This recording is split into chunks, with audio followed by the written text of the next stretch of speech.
Peekaboo! Mga ka-surprise, as promised po, gagawin ko po ng review itong Tampico na I think this is a mixed fruit. Citrus flavored drink. So it is a combination of lime, orange, and tangerine. Wala pa lang lime.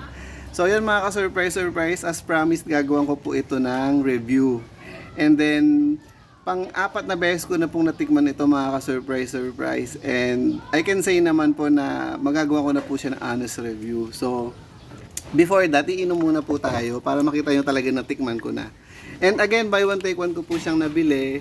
And staples na po siya sa mga supermarket. Meaning, makikita nyo na po siya lagi doon. Ang Tampico po pala is, this is an international brand mga ka-surprise. And meron na po silang factory dito sa Cebu. So, magiging staple na po sa mga grocery ito. And yun nga po, kung makukuha nyo po siya ng buy one take one, much better. So, this cost me around 75 pesos mga ka-surprise. So, each is 75 pesos. So, kung buy one take one po siya, so, you do the math. So, mga nasa 30 pesos na lang po yung isa.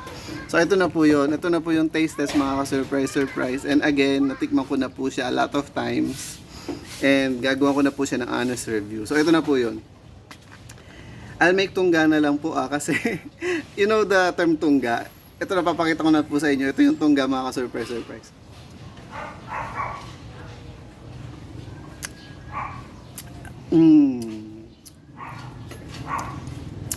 So ayun mga ka-surprise. Ang masasabi ko po sa inyo is matamis po siya. As in matamis to the extent na para na siyang soft drinks gano'n sa tamis. And actually nag-research din po ako ang mga flavored drink po, lalo na ang mga citrusy drinks is same lang po sila ng sugar level ng mga soda. So mga ka-surprise, ito po super tamis po niya. Pero you will be surprised kasi po, di ba ngayon mainit, ipine-pair po natin siya sa ice. So nilalagyan po natin na siya ng ice and then iniinom.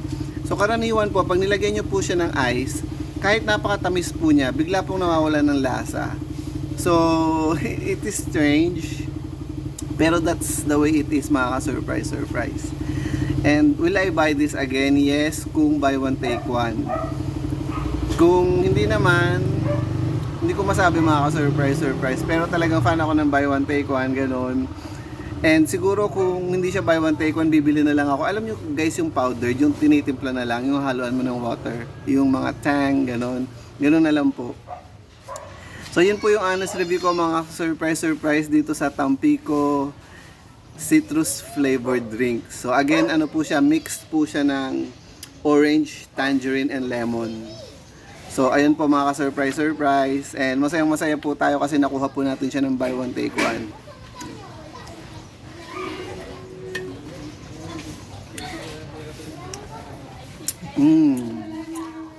Matamis po talaga siya. So hindi ko na po papahabain itong review lang naman ito mga ka-surprise. Puputulin ko na po yung video.